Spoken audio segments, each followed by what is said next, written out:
Donc j'ouvre les images que j'ai mises dans le dossier courbe sur la luminosité seulement.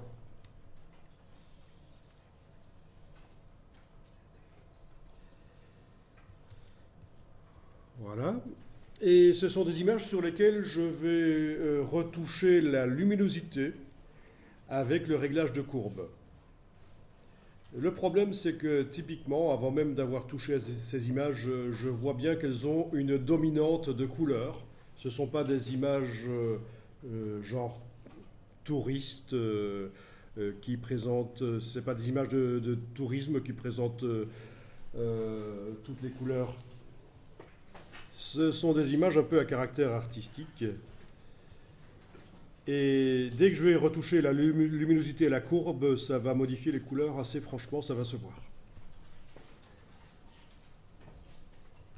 Alors essayons là, avec l'oiseau. Donc,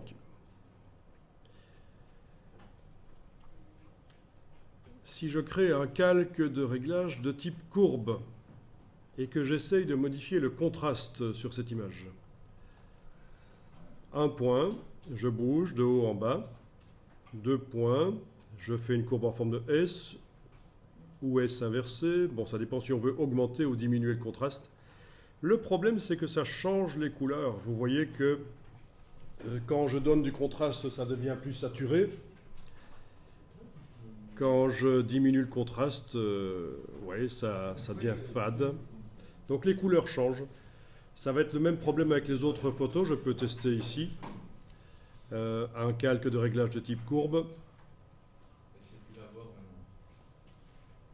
Voilà. Les couleurs changent.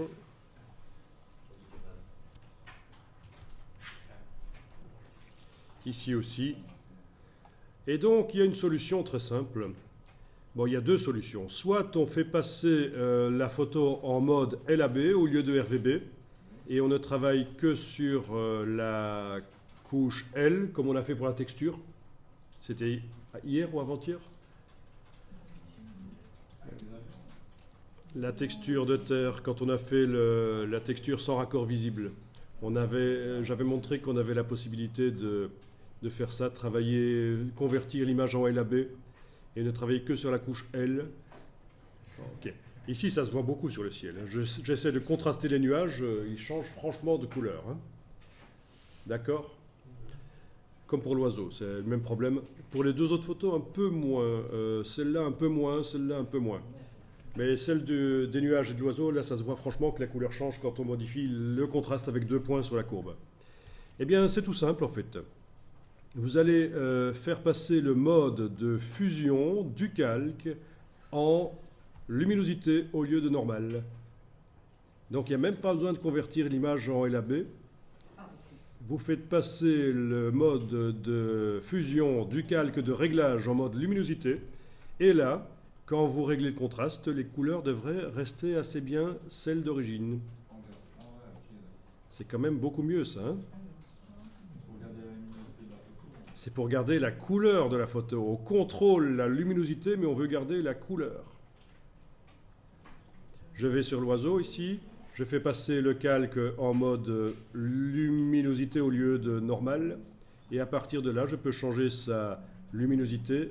La couleur de la photo, bon, ça change un peu évidemment, mais globalement, elle reste quand même la même couleur, quoi.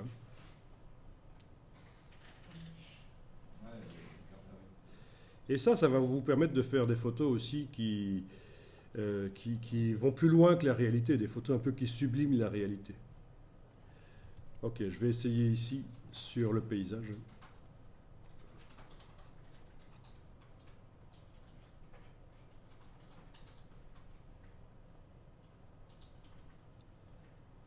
Ben oui.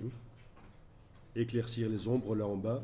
Oui, là j'ai ajouté un troisième point. Ça, je vous avais dit que généralement le réglage des courbes, on joue sur, on met 2 points pour régler le contraste, les 2 points qui sont au centre là. Mais on peut aller ajouter un point là et un autre là pour contrôler quand même les parties les plus foncées et les parties les plus claires. Donc mon calque de réglage est en mode luminosité. C'est pour ça que la couleur ne change pas beaucoup.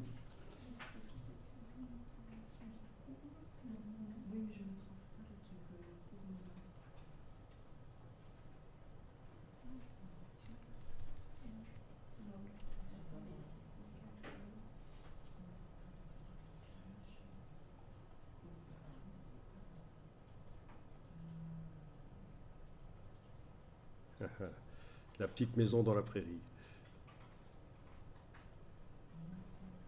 C'est là qu'il y en a qui se disent, il va encore ressortir l'anecdote de la petite maison dans la prairie. Vous ne vous souvenez pas? Mais enfin, quand je vous dis quelque chose dans une formation, il faut vous en souvenir quand même.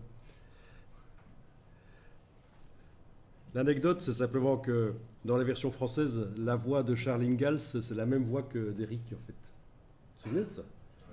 C'est le même acteur qui fait le doublage. Eh oui. Les séries cultes. Ok. Ben, quoi, il faut bien rigoler. Il y en a qui aiment bien les Pokémon. Il y en a qui sont fans de Pokémon et d'autres de Star Wars, etc. Donc, c'est pas moins con. Hein.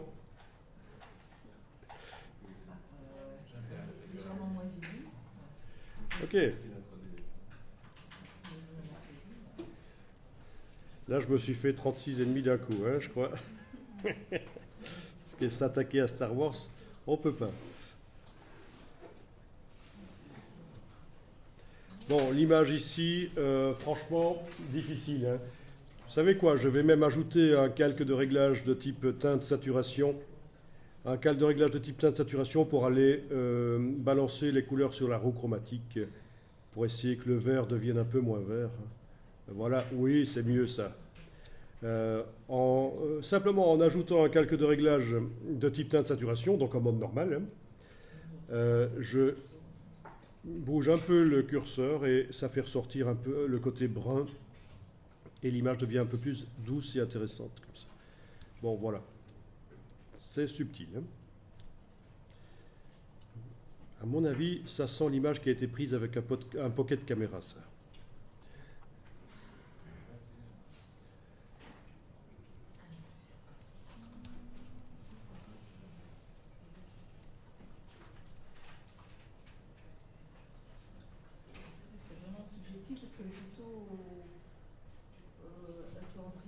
En effet, les photos ici sont déjà assez bonnes dès le départ, donc c'est pas la cata. On essaye d'améliorer, d'aller plus loin que ce qu'elle nous montre au départ. Et parfois ça foire, hein. Parfois on doit revenir sur celle de départ, on se dit on n'a pas réussi à améliorer, on a réussi qu'à faire pire, et il ne faut pas absolument vouloir la retoucher la photo. En tout cas, voilà des astuces qui vous permettent de retoucher rapidement des photos.